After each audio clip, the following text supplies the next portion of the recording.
Donc, je vous présente Lady, c'est une ancienne poulinière, elle a 11 ans. Elle était destinée à la boucherie de par l'état de sa jambe. Donc elle a la carpe qui est totalement déviée. On est arrivé chez Equitom en espérant lui donner une dernière chance et donc lui faire une arthrodèse. C'est un véritable challenge. Sa jambe, les os sont totalement éclatés.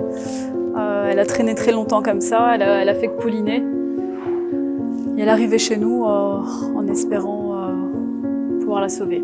Donc on a récupéré Lady chez un marchand de bestiaux. Elle était avec son poulain, on a dû lui arracher son poulain pour pouvoir la prendre en charge.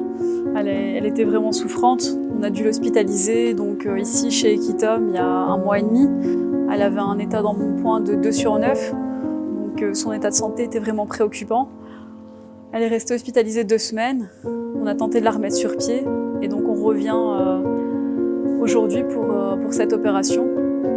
Puis Lady finira sa vie donc dans notre refuge avec 22 autres équidés qui sont tous dans un état catastrophique. C'est des chevaux qu'on a sauvés soit de boucherie, soit de cas de maltraitance, ou alors c'est des chevaux qui sont arrivés aveugles. Voilà. Donc dans l'association, on compte plus ou moins 150 animaux. Généralement, c'est des animaux qui sont gravement blessés, handicapés, vieux ou malades. Et ce qu'on essaye de faire, c'est de les retaper et de les garder jusqu'au bout chez nous.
Voilà, on est ici à côté du Lady, une jument hyper courageuse. Et quand je revois la vidéo de l'opération, c'est quand même incroyable parce qu'elle vient de très loin. La première fois qu'elle était venue à la clinique, elle était beaucoup trop maigre, beaucoup trop épuisée, elle n'avait plus d'énergie, donc on ne pouvait pas l'opérer, tellement elle était faible. Donc on a dû d'abord le renforcer et finalement on a quand même tenté la chirurgie, mais comme vous avez vu au niveau du vidéo, c'était quand même une chirurgie très impressionnante, très lourde. On n'était pas du tout sûr qu'elle aurait supporté cette opération. Et comme vous voyez, tout va très bien. On n'a même pas eu de complications parce que c'est logique, une jument comme ça, tellement affaiblie, elle est très sensible après pour développer des infections, etc. Et heureusement, miraculeusement, on n'a pas eu de complications. Donc voilà, on est tous très contents. C'est sûr que c'est encore un long chemin à aller, mais au moins elle a un avenir qui est belle et on est très contents de la réussite. Et en plus, elle méritait vraiment une deuxième chance. Et voilà, il faut surtout aussi, je pense, remercier les associations, tu vois, pour leur grand cœur et tous les efforts qu'ils font pour sauver, pour aider les pauvres chevaux. Voilà, c'était un moment inoubliable et fantastique.